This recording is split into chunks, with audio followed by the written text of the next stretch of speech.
Hi guys, I'm Callie. Today I'm going to introduce you to my little friend, the foam roller. We're not going to waste much time talking. I just want to get right into it and we'll talk through it as we go. So just a quick tidbit on the actual foam roller. I like this one. It's from Amazon. It's about $12. I'll provide the link to you in the video. And this is my favorite length, width, everything, so I'll give that to you. Okay, so we're going to focus rolling today on the parts of the body that get really tight for people who work out a lot, who run, who do barre, who practice yoga, who cycle, etc., walk, whatever you do. Foam roller is going to help these muscles that we're going to roll today. We're going to start with the quads. It's the worst part. Once the quads are done, you can relax. So I want you to take your roller. You're going to release yourself down onto it. And you're going to bring that roller to the meaty part of your quad. So think middle of the thigh.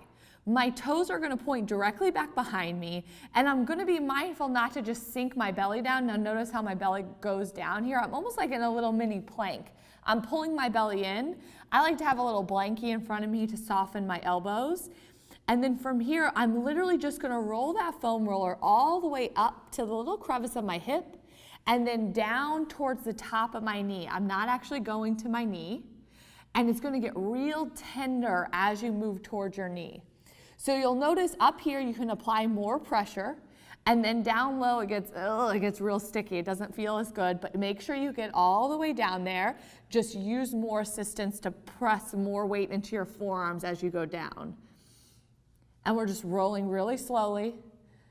Okay, so what's the point of all this? Recovery. So for those of you who work out, who are pretty active, this is going to help you recover. It's also going to aid in flexibility, range of motion. So what we're doing here, we're releasing tension from the muscles, from the fascia, and that's going to let you recover faster. You're also going to feel like, ooh, I can like really move my hips. Everything feels better. My joints have more range of motion after we roll. We're just going to take a few more rolls here, up to the hip, down towards the top of the knee. Whoo, it's not pleasant. If it feels uncomfortable, you're doing it right. I'm sorry to put you through it, but it will help, I promise. And it does get easier over time. So how often should you be doing this? Some people do this every day. They do it before their workout and after their workout. I don't think those people have jobs. I'm just kidding. So for people who are busy, I just do this in front of the TV about twice a week. I wish I had more time to do it more often, but that's what fits into my life, so that's how often I do it. Maybe for you, you're going to have a little less time. Maybe you're going to have more time, but try to do it at least once a week. Okay, now we're just going to pivot. We're going to turn our toes out. So my heels are closer together, my toes are turned out, my legs are really heavy, and we're going to get the inner edge of your quad. So think inner thighs. Same action here. We're rolling all the way up to the hip, and then we're rolling all the way down top of the knee. It's going to get really tender. For me, this is the worst one. It's like it just does not feel good.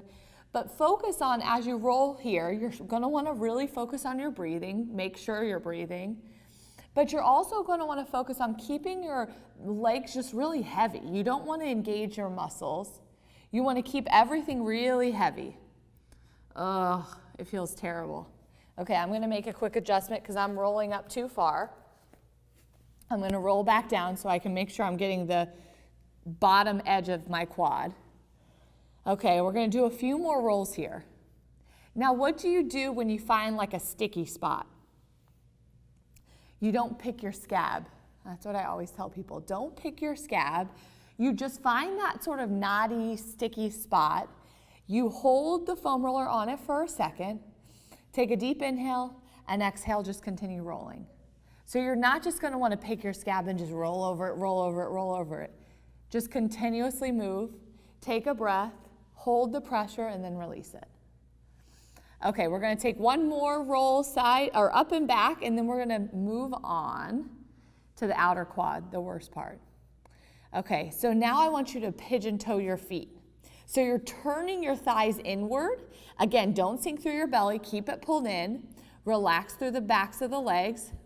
and then you're rolling the outer edge of the quad. This is the worst part. So this part is where it gets really tight. This is what you think of when you think of your quad. You think of this more lateral muscle. Pull belly in, just let it go. If you want more, if you find that like one side's really tense, you can shift your weight more to that side and almost isolate it. This feels horrible. If you can do this, do it. That does not feel good for me. That feels like someone stabbing me in my leg.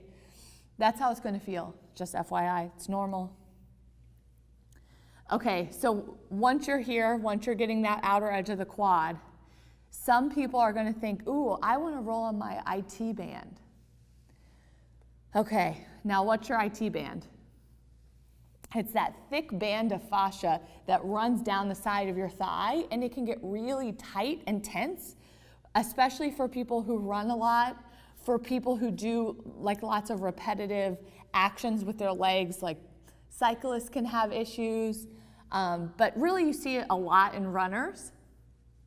And so they're going to roll onto the outer edge of that quad, and then they're going to want to go all the way onto that outer thigh, like right here. Right here.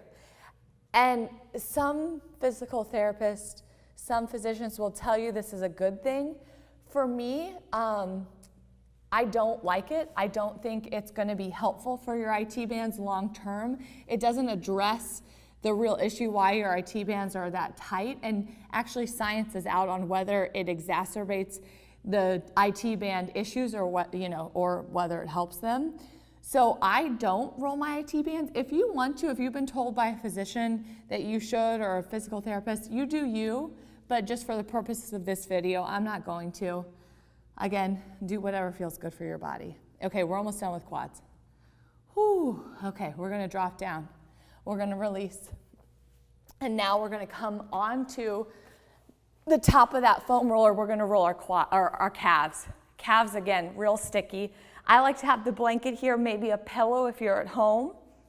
You can place a pillow underneath your wrist.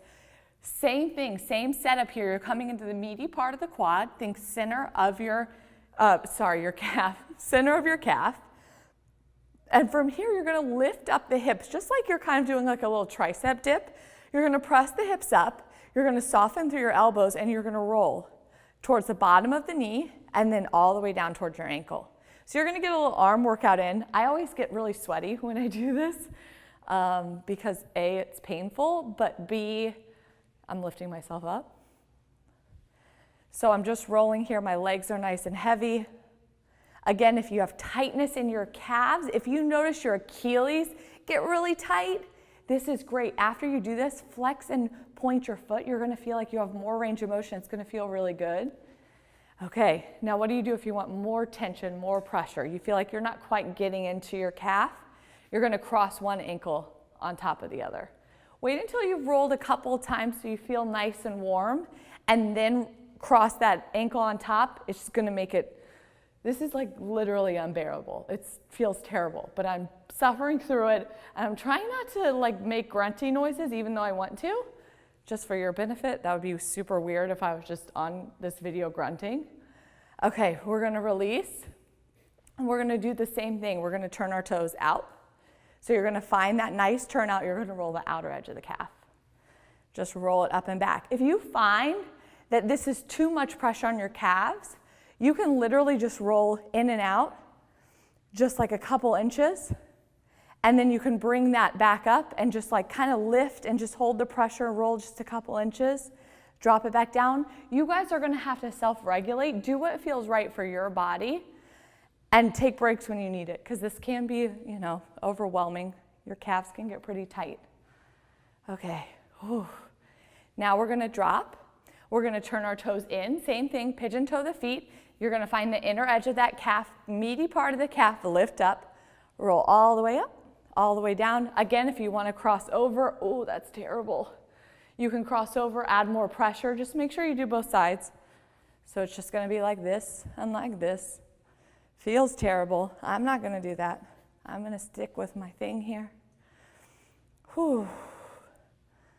Okay, once you feel good, you can release. And again, just flex and point your feet. You'll feel like, ooh, that feels like $1 million. You should go a little longer than I did here. I'm trying to keep the video short and digestible for you, so feel free to work more on your calves. I actually find that rolling my hamstrings doesn't really do much. I like to get what looks like a lacrosse ball or a tennis ball and working on my hamstrings with that, because I feel like once I'm on this foam roller, it feels kind of good just to roll out through the hamstrings, but I don't feel like I'm really getting that same release that I get in my quads or my calves. But if you want to play around with this, this is great. You do your thing. We are going to roll our butts though. So I'm going to have you come up onto that foam roller and sit. I'm going to bring my blocks behind me so I have a little extra support. Okay, so now the foam roller is directly underneath my seat. I'm going to go ahead and straighten my left leg and keep my right foot on the ground and just roll over onto the side of my seat. So it's just a slight little pivot here. And then I'm going to roll from the top of my hip all the way down to the base of my seat. So I'm getting all those deeper hip muscles. I'm trying to keep this leg really soft, this left leg that's extended. And I'm just rolling up and down. Oh, it feels so good. This one actually feels good. We're starting to get into the feel-good stuff. The hard stuff's over. You've survived. You've made it through. Now you get your prize. Whew, it feels good. You're going to feel, as you kind of just shift a little bit more to the side, you're going to feel like a little tingly sensation. That means you've hit your piriformis, and that can get really tight if you're biking a lot, if you're running. Basically, if you're a human being, that's going to get tight. So it's good to work in there and find that little tingly sensation.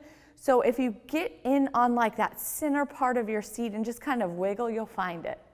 And it'll feel tingly. You know you're there. If you want even more, you can cross your left ankle over your right knee and continue. Oh, feels good. Same thing, just rolling top of the hip down to the base of the seat, rolling it all out. Again, find that piriformis if you can. This position's going to let you dig in there a little bit deeper. And keep breathing. Inhale. Exhale. We'll take just a couple more rolls. Again, you can spend more time here if this feels really good for you, if you find that you need to release. Feel free to live here a little bit longer. And then you'd want to do the other side. So you just roll over, do the other side. We're going to skip that, and we're going to move on to our upper back, the best part, the best. So you're going to drop your hips down. You're going to take the middle of the back onto that foam roller. So I like to think of it as the tips of my shoulder blades are resting on that foam roller. Head is supported. I'm going to take my hands back like this. Keep my elbows wide, support my head, lift my hips. Ooh, I'm already there. It already feels so good. Keep my head back, and I'm just going to roll up and then down towards the mid-back. I don't roll my lower back. And that's because if you release too much tension there, rolling your low back can actually cause injury. So do I do it anyway sometimes? Yes, but I don't recommend it. You shouldn't do it. But anyway, the upper back's going to feel really good. You're going to get those muscles that reside right in between your scapula, your shoulders, and you're going to get all those muscles that surround the spine. You can kind of play around here as you roll up and down. You can play around with like shifting your weight more to one side and then shifting it to the other side and just see how that feels for you. You might find more of those little sticky spots. Just make sure your head's supported. Yeah, this is the good stuff. Okay, to get in there even deeper, to like get into your rhomboids, you want to pull your elbows up. So that's going to let you move in there, and you can kind of just shift side to side and play around with the tension and what feels good for you. Keep breathing. We're almost done.